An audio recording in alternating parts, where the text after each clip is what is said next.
start with the prayer. Om Samasta Jana Kalyane Niratam Karunavayam Namami Chinmayam Devam Sadgurum Brahma Vidvaram Vasudeva Sutam Devam Kamsachanura Mardanam Devaki Paramanandam Krishnam Vande Jagadgurum Tvameva Mata Cha Pitattvameva Tvameva Bandhuscha Sakhattvameva Tvameva Vidya Dravidam Tvameva Tvameva Sarvam Amadeva Deva Tvameva Sarvam Gurudeva Deva. Hari Om. Was given a topic of how to apply Geeta in daily life. Implication is that we understand Geeta, now we have to apply it. Let's look at the essence of it first. Why should I apply? If the Gita is a teaching from Krishna to Arjuna, why should I care about it? That's number one. Number two is that all I need to do? What is my purpose of my life itself? Then only I can apply Gita. If it is required and if it is helpful to me to apply Gita, then I should apply Gita. So the fundamental question that boils down to is, who am I? What's my purpose of my life? And once I know the purpose, does Gita help me in achieving that purpose? So these are the questions that we need to have a clear understanding. So who am I? Everybody knows who they are. Nobody asks, you won't go and ask everybody, hey, who am I? Who am I? Because everybody assumes that they know who they are. And if you ask them, who are you? And they will give you big pages and pages of information also. And everybody starts what? I am. I'm sure everybody will start with I am. And then what? And then with the name, Nama, and then attributes that you can associate with or describe yourself. So Nama, name, and attributes we call all them together as Rupa. So Nama and Rupa is the essence of I am. And if you ask details, essentially I am equal to this, I am this, I am this, I am this, goes on. And this can be pages and pages. All your biodata is nothing but I am this, I am this, I am this. That's a fundamental introduction of who I am. And Vedanta says that shows you do not know who you are. What do you mean? I know people, in India, you say, who I am, and they keep on telling about how they are related to some minister or somebody. So who I am is never a question that is asked, because they assume, because whenever you knock somebody, hey, who are you? Oh, it's me, I am. Assume that they know who is talking about. So I am is enough for most of them. But what exactly that I am, that I stand for, I am is the subject that I am, and this is I am equal to this. That's a fundamental equation that we had to use at this stage. The question that am I talking too loud? Okay. So it's because I got signal is what I'm talking to. So the question that we have to ask is, I am equal to this. And that is a fundamental equation that we go through from morning to evening and day in and day out. And whole life itself is spending, I am this and I am this. Without that, we cannot even transact in this world. You cannot say I am. I am what? I am again, you have to say this. So the problem is I am equal to this is a fundamental equation, but Vedanta says that is wrong, because you cannot be this. Okay, when I say I am is a subject and any this is an object. And this I am, this is also called ego, ahankara. So ahankara is essentially I am this, I am this, I am this. When I say I am this, automatically I am not that. because this includes that.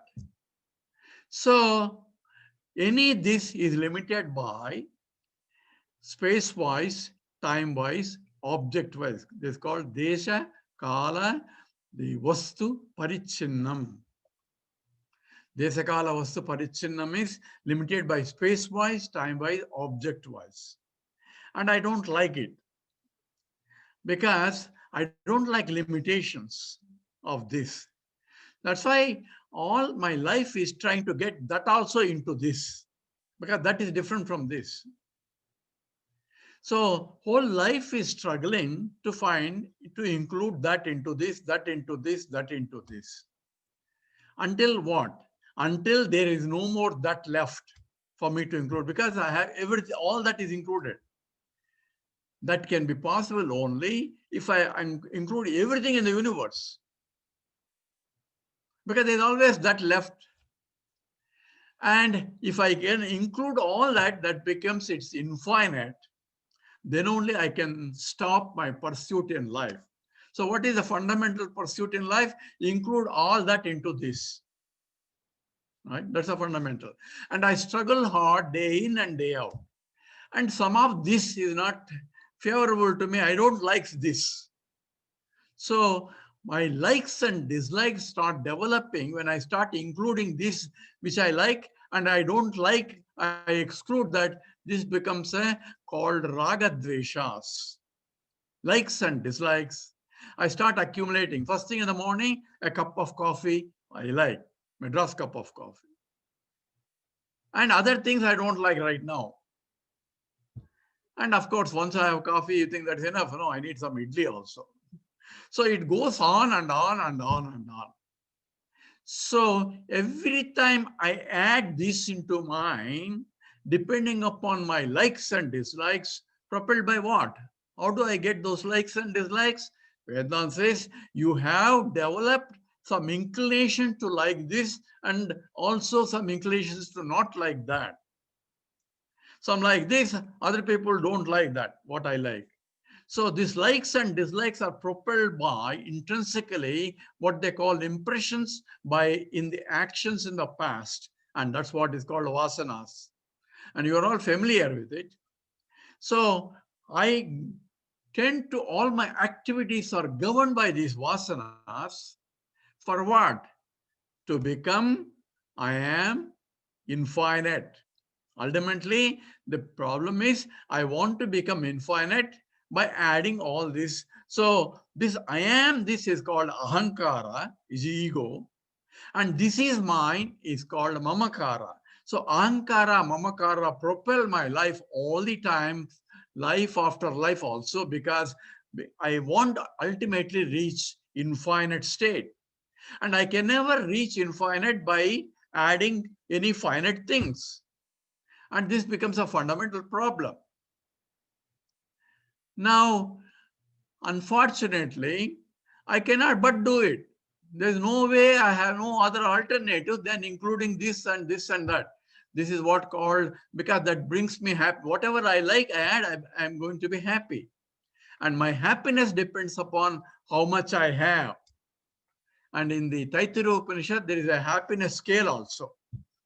And there is, what is the one unit of happiness? The fellow who owns the whole universe, not just India or America, the whole universe, once who knows this world and a master of it, and young enough to digest anything he eats also, and his happiness is one unit. And the guy who's 100 times more the next guy. So obviously his happiness is not much compared to the next fellow who is 100 times more. It's called Gandharva Ananda. You see, if you go to Taittiriya Upanishad, you say there is an Ananda scale.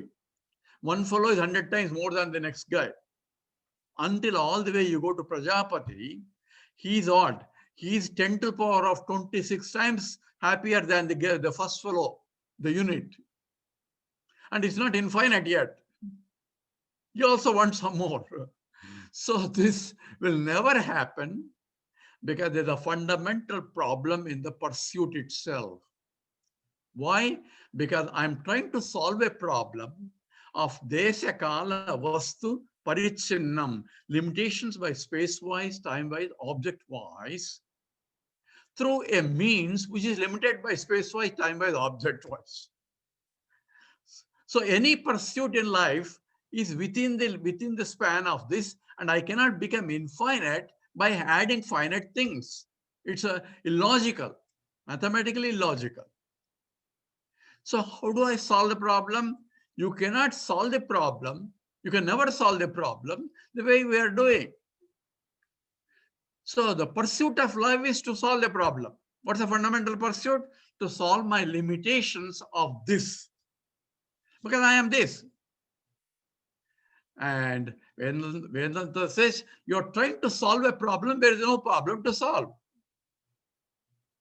What do you mean? I have a problem. I am limited. That's because you are taking as I am this. This is a problem with Arjuna also. He is looking, Vishada Yoga is crying. Why is he crying?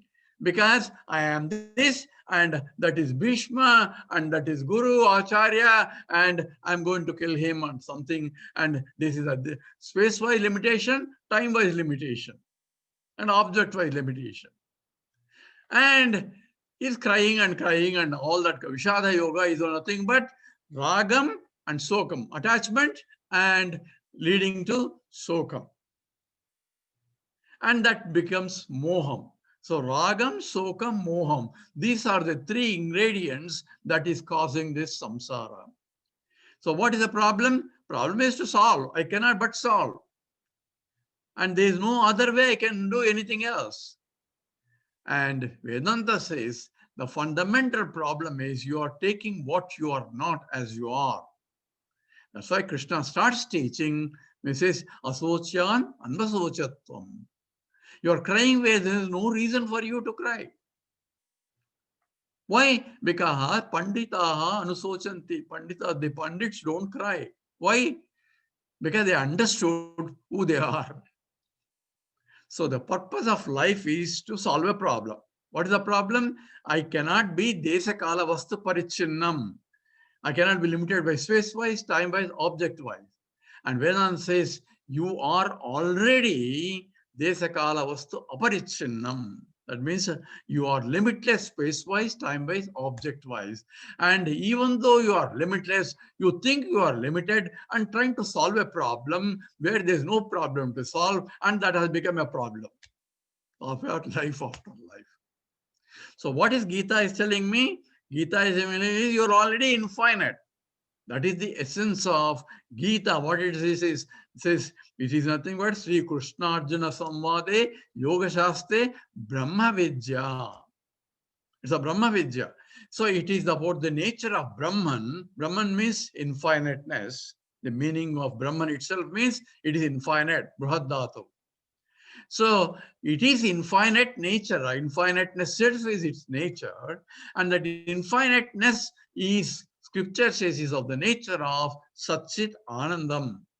It is of the nature of existence, because we are not talking about non-existent. And that which is existent is also consciousness. So that is where Scripture comes into picture. Prajnanam Brahma. That's one of called Mahavakyas.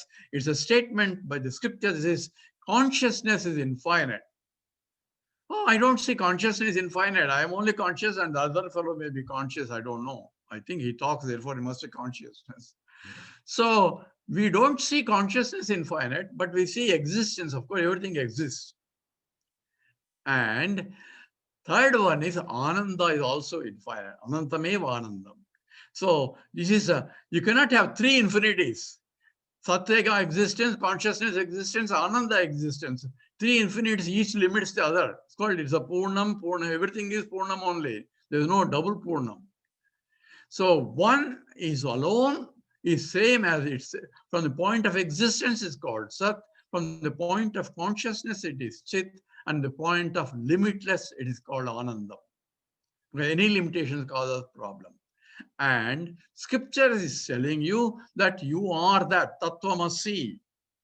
You are that. And that's what Scripture, that's why Panditaha, who knows that, never cries. That's why they are Atmanyeva Atmanatushtaha. In the second chapter itself, Krishna gives the highest philosophy, where is there is he is reveling in himself by himself, because the self that he revels is Brahman, infinite. He doesn't need anything. He has everything that is needed. So even Prajapati is only 10 to the power of 26. But the one who is infinite doesn't have anything else. He's everything. That is the teaching of essentially Geeta. And Krishna starts with that. He says, there is no reason for you to cry. Because ajo nitya shashvatoyam purano nahanyate hanyamane sharire. This is a body that the soul that you are talking about, I am, is never dies. Jayate mruyate va kadachit nayam bhutvana bhavitavana bhuyaha ajo nitya shashvatoyam purano nahanyate hanyamane sharire. So that is the nature of teaching, starts with the highest philosophy. Krishna says, but I cannot recognize that. And who has to recognize? Who am I to recognize? How to recognize? All that is specified in the Gita itself. And the problem is, why I can't recognize? Because even though you experience that state every day, you have no knowledge of that state. You are taking I am. This is because of your ignorance of your own self. When did I become ignorant of myself? That's a question we ask. He said, when do I get ignorant? When do I become ignorant? You don't become ignorant. You are ignorant already. How? Just like there is no beginning for ignorance. So if I ask, when did I know? When did I start out not knowing chemistry? No, from the beginning, I don't know chemistry. But even though I don't know chemistry, by knowing chemistry, I can remove that ignorance. Even though ignorance is anadi, it becomes removable. So this is a beginningless, can be removed by knowledge. This is the nature of ignorance. So from the beginning, I don't know. That's why it is essentially called the beginningless cycle of birth and death and goes on. Now, how do I end this one? By knowledge, obviously. What kind of knowledge? I should know who I am. So why don't we teach who are? Oh, I am that. I am what? You are Sachidananda. The end of this story. But how come I am Sachidananda? Sachidananda means I am infinite. How come I don't feel like I am infinite? I am finite. I am only limited. I mean, you can see, you're seeing me in the Zoom also. Everybody is seeing themselves. How can I be infinite? That is the problem. Because I cannot but identify myself with the body, mind, intellect. But I need to stop this identification, recognize I am part is different from this part. The fundamental problem here is I am this is called Jiva. Okay, I am this, you are that, and all that. Everybody is identifying themselves. I am, this is the Ahankara, which is the ego, is also called a Jiva. I am so and so. But how can I go beyond this Ahankara? Every day we do when you go to deep sleep state. So when I in the waking state and the dream state, there is an identification with the body, my intellect. But when I go to deep sleep state, I reach a state where I am there, but there is no desa, kala, vastu, parichinnam. There is no space, there is no time also. Everybody experiences spacelessness, time-wise there is beyond time. And everybody say, oh, I slept very well. What did you do? Where were you? I don't know.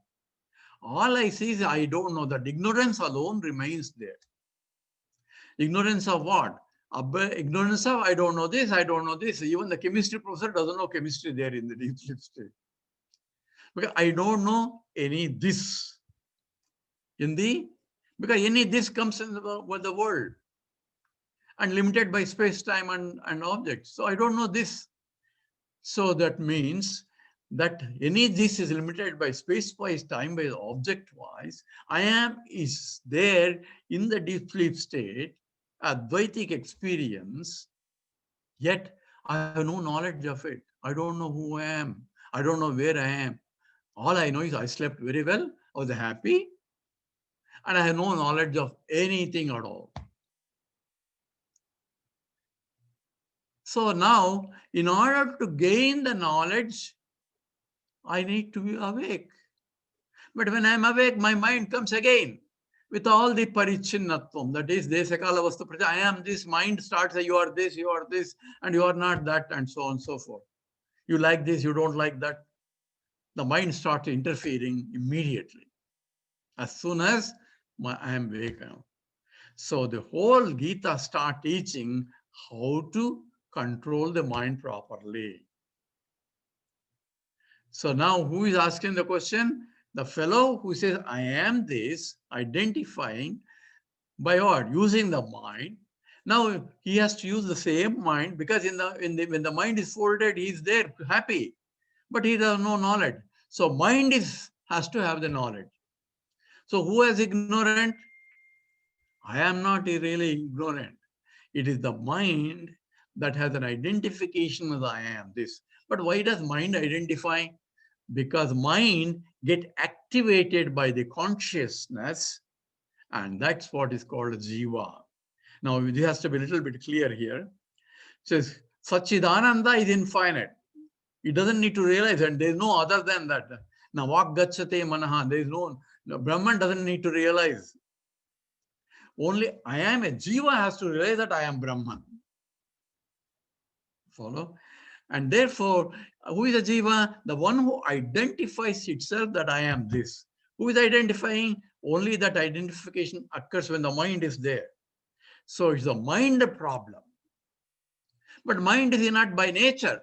But mind gets activated by the reflected consciousness, and just like the moon becoming a luminous entity by reflecting sunlight.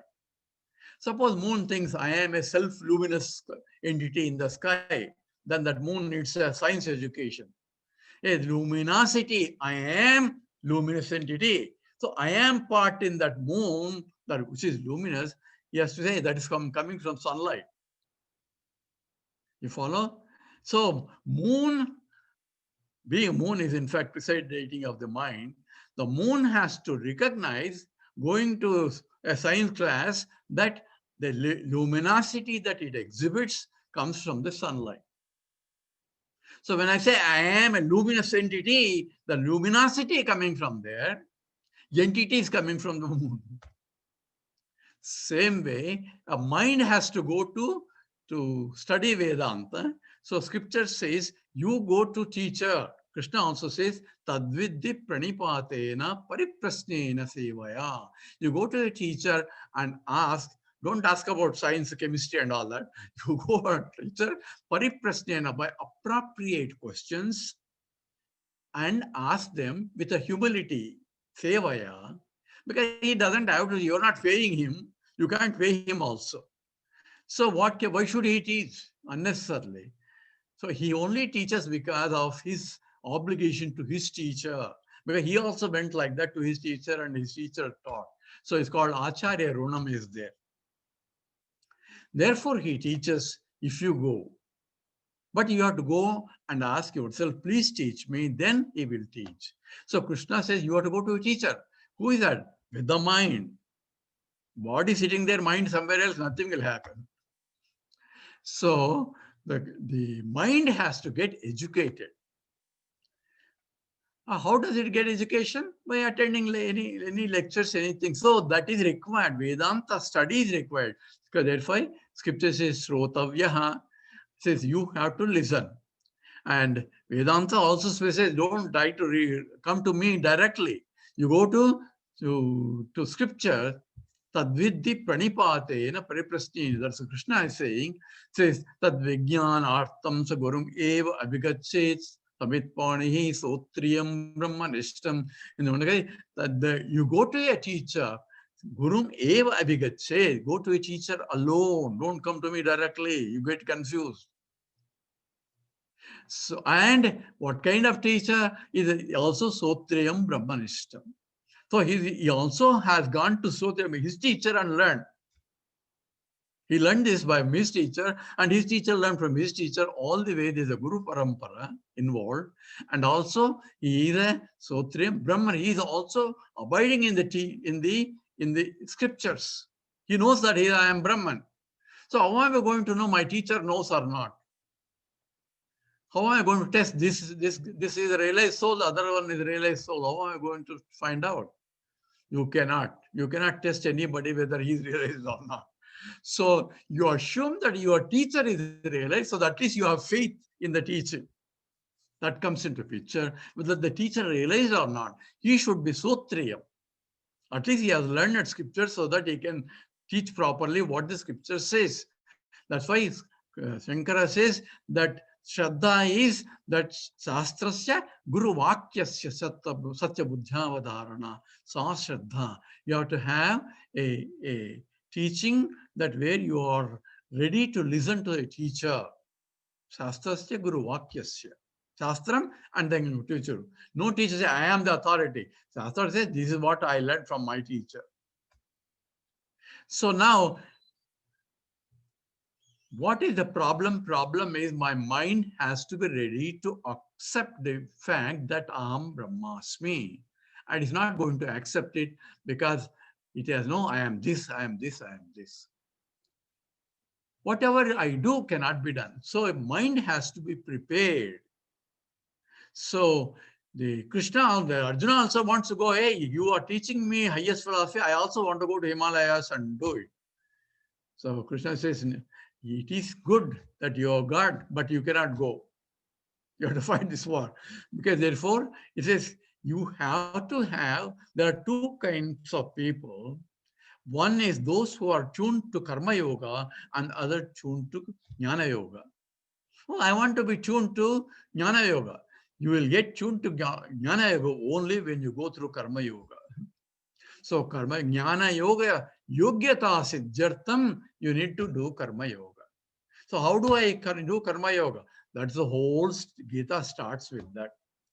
He starts with the second chapter. He says Karma Yoga. First he gives you the law of action and results. What is the law of action? It says Karman evadikaraste ma paleshu kadachana ma karma palahetur bhuhu. So Karmani eva adhikaraste. That's the first statement. That is a fundamental law of action and results. Karmani eva, you only have a choice in performing action. Ma paleshu kadachana, never on the results. That's a fundamental law Krishna gives in the second chapter. He also gives another law also in the 16th. Says nasato vijjate bhavo na bhavo vijjate sataha. We'll come back to that later. But this is a karma yoga that he's talking about. First thing is karmani eva adhikaraste. I have only choice in the action, not in the results. What does that mean? It means you can only perform the action, expect the result, but also expect that your expectation can go wrong. So accept whatever that comes to you, because that's all you get. What you deserve, you get. Oh, I deserve more. That is your expectations. So I have a stone in my hand. I can do karmani evadika. I have choice. I can throw this side. I can throw that side. I can throw up. I can throw all the way. Expect from here to go all the way to Washington, D.C.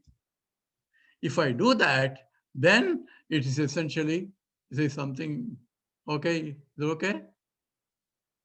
All right? Okay, because I see something else on the screen here. So everything is okay? Okay, because I don't say myself other than my. So karmani eva adhikara steps say the choice is only given. So I have a choice to go and I expect I'm throwing the stone all the way and I expect that it go all the way to Pittsburgh.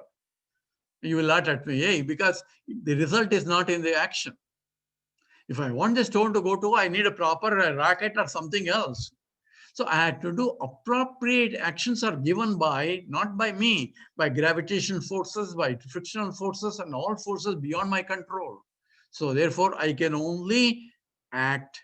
Results are given by Daivam. The whole 18th chapter, he talks about Daivam.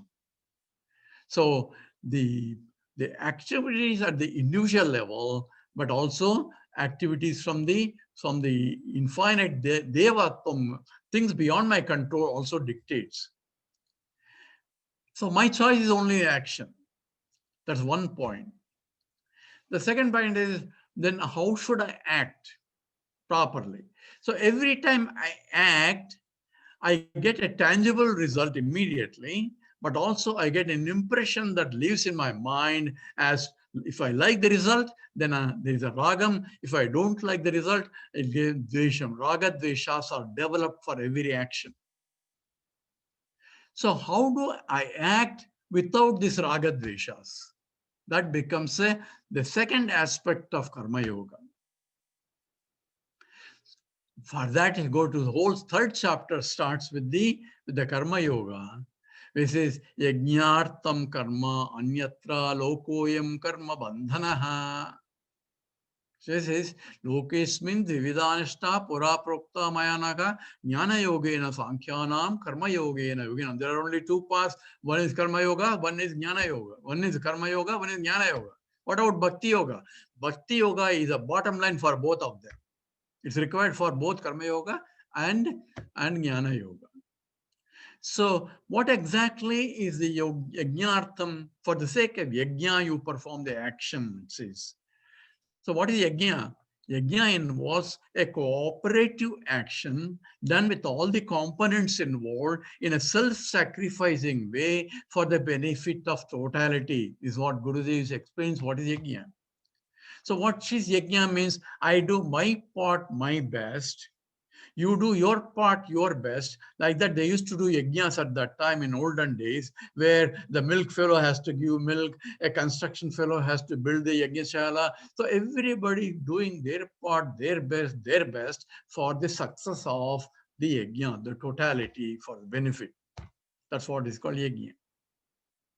So for the yajnartam karma, so what should I do from the yajnartam from my point? So all the components involved have to put forth in the field of action. So what are the components from the individual point? I have three components. One is the body, the mind, the intellect. These are three units. So all three components have to put forth into the field of action in a self-sacrificing way for the benefit of totality. Then it becomes a yajna. That means the body is there completely, the mind is also there, and the intellect is there. I'm sitting for a meditation. Okay, body is there. Where is the mind? It's going all over the world, not in the seat of meditation. What happened? Nothing, because bad. Where is mind? Mind is going where the attachments are. It will have wherever your investment, it will go. You're attached less to the meditation, or attached more. So that tells you where you're attached. If the mind is, I'm not able to meditate. Why? Because mind is going. Where does it go? It doesn't go to my house. It goes to your house somewhere. Wherever your attachment. For that only, you have to start doing a karma yoga. You turn your mind from going all over to bring the back again.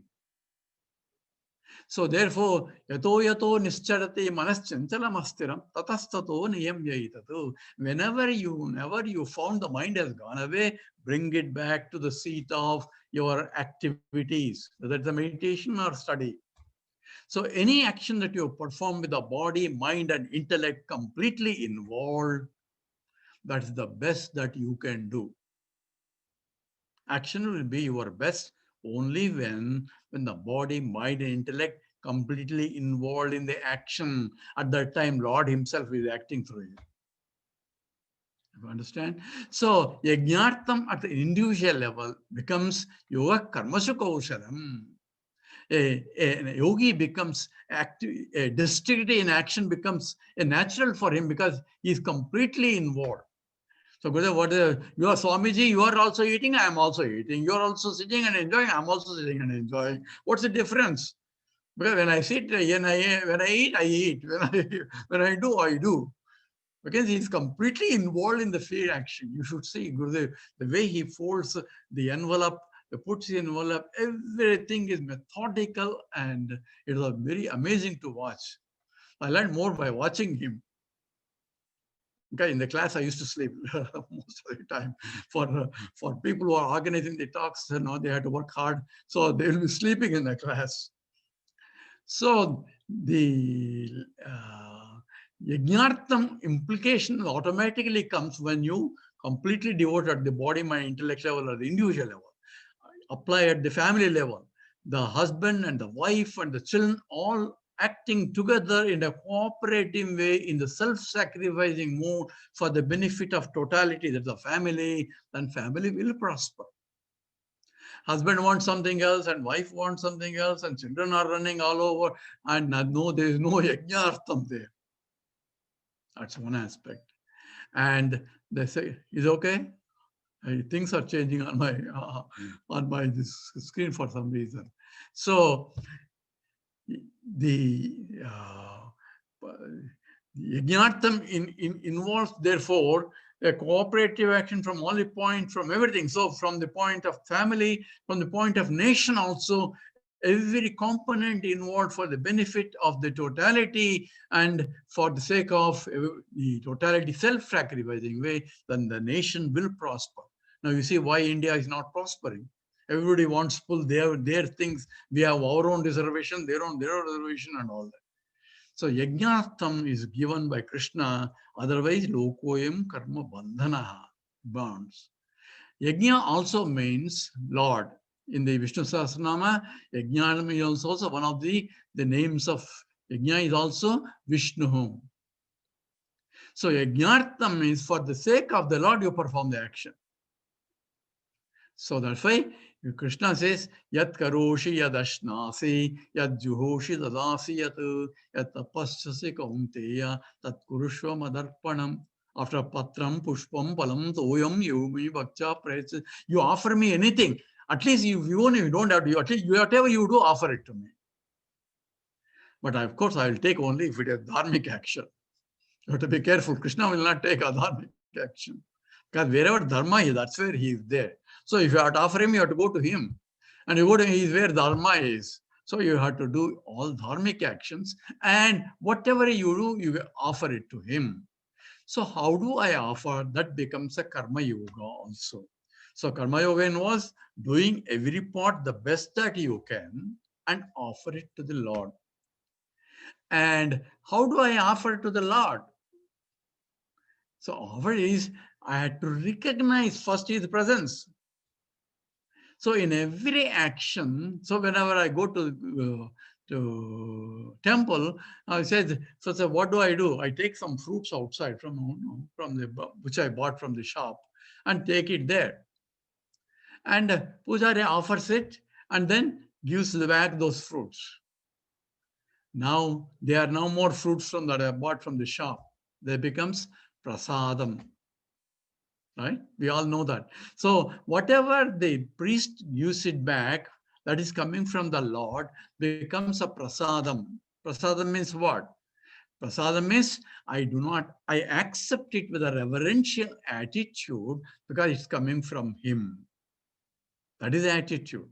So when I offer something, when it returns back, what I offer is called naivedyam. I don't offer prasadam. What I offer is called naivedyam, kainkaryam. And what I get is a prasadam.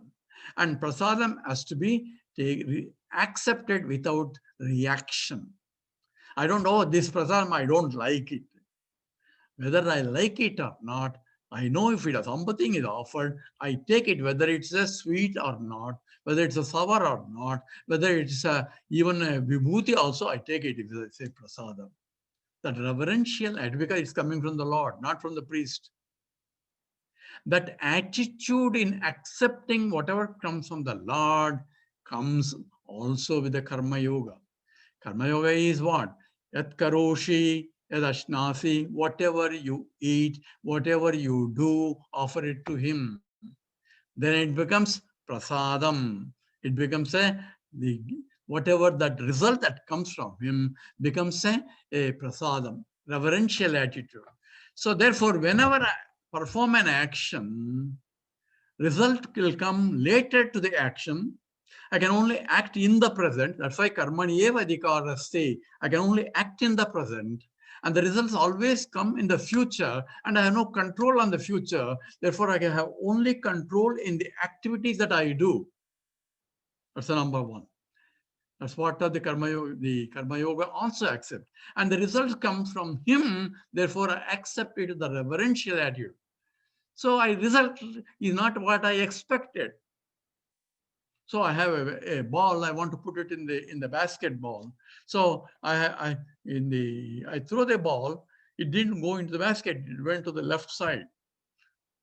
So I'm seeing the results. So next time I compensate myself and throw the ball next time better, so that it goes. If it goes the other side more, then again I had to recompensate. So every time I see the result that I get from the Lord and act again, that is what is called continuously action and the results of acceptance and the action. The cycle goes on like a wheel.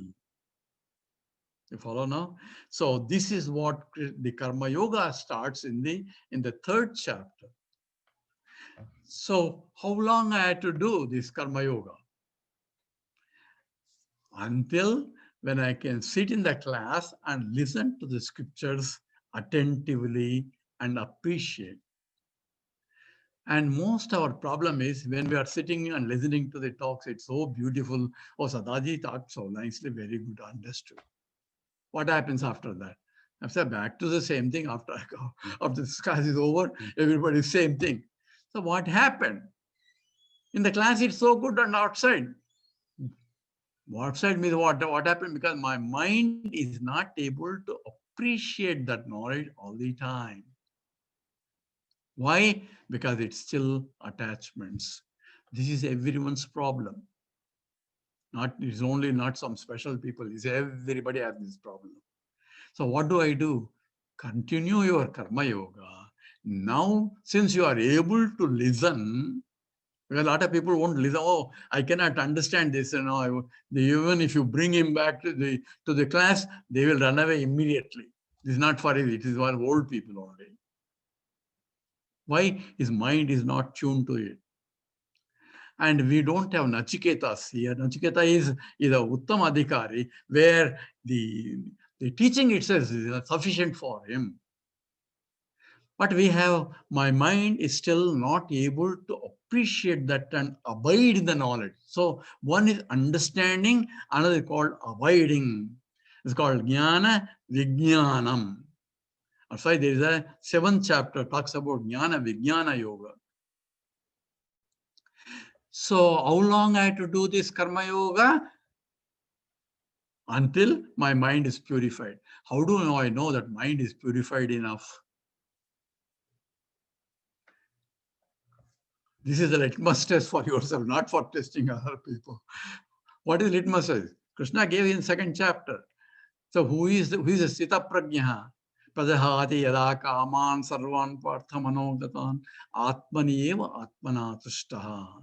The one who is reveling in himself by himself, he is alone, is the Sita Prajna. Sita Prajna means who is abiding in that knowledge. And he is the Panditaha. And therefore he doesn't cry. So Panditaha na anusochanti. Because whatever they come is becomes what? He may come and likes and dislike, but that is essentially he doesn't care. Whatever comes, he accepts. Whatever he takes away, that's okay. He brings it and he takes it. So this is essentially, if you go back the whole, this is a fundamental problem. And this fundamental problem is there because the I am part is essentially Purusha. This part is a Prakriti. So this is a Purusham Prakritim Yeva Vijunadi. It's a beginningless. But Prakriti, when gets purified, nothing but Lakshmi himself. We say all impurity is gone. Says the essential becomes essentially Goddess Lakshmi that we're talking about. Is nothing but it is that which is nothing but always devoted to the I am this. So when using the karma yoga, I become purifying the mind. And when the mind is purified enough to listen to the scripture, then my concentration is slowly on the scriptures. Srotavyaha. At the same time, continue my karma yoga. Until when? Until and I become yoga rodaha. What it means, I can completely sit in the seat of meditation and contemplate on that. So these are the techniques that are provided in the whole chapter. Is nothing but the Gita is Krishna asks, Arjuna asks same questions again and again and again. Even in the 18th chapter, it talks about again karma yoga. But Krishna answers as though it's a new question. Because the idea is this is a problem of the mind evolution. Until I can see the Lord everywhere, that's exactly what happens in the Vishwarupa Darshanam, where everything is nothing but the Lord, including the bad gods is also Lord. So how do I develop this compassion where I had to see, whenever I see outside everything, I had to see Vishwarupam. How do I see Vishwarupam? Before you see outside Lord, first see the Lord inside. So one of the exercises I tell is a Geeta. How do I put Geeta in practice? First thing in the morning is see the presence of the Lord in you. Aham Vaishvanaro Bhutva Pranenam Dehamasrita. I am there in the essence of you, at the very core of your personality. Even including prana, apana, vyana, udana, samana. I am the one who is digesting the food. I am the one who is distributing the food to every cell in the organ. Every physiological function is done by him. I'm only eat gum, all sorts of junk into my stomach and sleep. He has to work all night. So recognize the presence of the Lord in you. I am able to breathe. Heart is pumping day in and day out. Every minute is functioning because of his grace, his presence. And recognize his presence in you. Spend time to see or feel his presence, not just recognize, feel his presence in you. From then on, it is called the temple. The body becomes a temple because Lord is there. And therefore, don't misuse. You have to clean the temple properly and keep it clean and all that. All those things don't, not only from thinking from the prasadam, from every component, from every sense input has to be clean enough. Because the temple has to be clean. And recognize the presence in your spouse. If you can't see the Lord in, how are you going to see outside? Presence of the Lord in her or in him, and feel that presence. The external is only Vesham. Isha Jivayo Veshadi Vida. Only Vesham, that's what Ramana Maharshi says. Sattva bhavato vastu kevalam. So then see the presence of Lord in everything outside. Look outside on the window. Every flower, every bee, every, even including ant, every insect. Life is pulsating. Presence of the Lord is there. Feel that presence. Feel the reverential attitude towards all life forms. And also see everything also Lord only. Expression of the Lord. If I have the attitude, first thing developing in the morning as a training, also in the night before I go to sleep, think of the Lord again. These two ends. Oh Lord, I thought of you, I wanted to feel your presence, but I forgot about you. But every action I'm doing in the field is there. So not only I am a husband or a wife, but Lord is also there. So I cannot but be full-time devotee. I may be a husband and wife or a mother and daughter or temporal roles, but the role as a devotee cannot be temporal. It's a fundamental because wherever you go, he is there. Because he is infinite. So if I recognize that presence, I cannot but be a full-time devotee. And also my mind gets tuned and the knowledge becomes part of me. That is the third exercise I give is in the meditation, is those who are mature mind, feel your own death. So what? Oh, that is you are talking something nonsense. No, feel you are dead. Then see what? See everything else. So everybody, maybe some people cry, some people, everything goes on. After that, everybody goes back to their own routines. What about your bank account? You don't have bank account, you're dead. Give up your bank account, give up everything, because you cannot take anything with you. And there are people are there making sure you are not taking anything. If you can feel that, then you can come back. A dead man now occupying temporarily until real death occurs. Now you have a real detachment comes also. You operate as though yajnartham, for the sake of the Lord, continue. Whatever you can do for the loka kalyanam. That's what Krishna says. Whatever that benefits that the body, mind, intellect can do, the capacities of the limited, to those capacities, you perform the action to beautify the Lord. Beautify the Lord what? Beautify the whole society, because the Lord is everything. That becomes a real karma yoga, as well as the bhakti yoga and the jnana yoga, all becomes merges into, and the whole universe becomes a vibhuti. Vibhuti means a glory of the Lord or yourself. So for that person, Atmani eva Atmana tushta. That becomes a full pledge. So with that, we will stop here. Om Purnamada Purnamidam Purnat Purnamudachyate Purnasya Purnamadaya Purnameva Vasishyate. Om Shanti Shanti Shanti. Hari Om Shri Guru Bhyo Namah. Hari Om.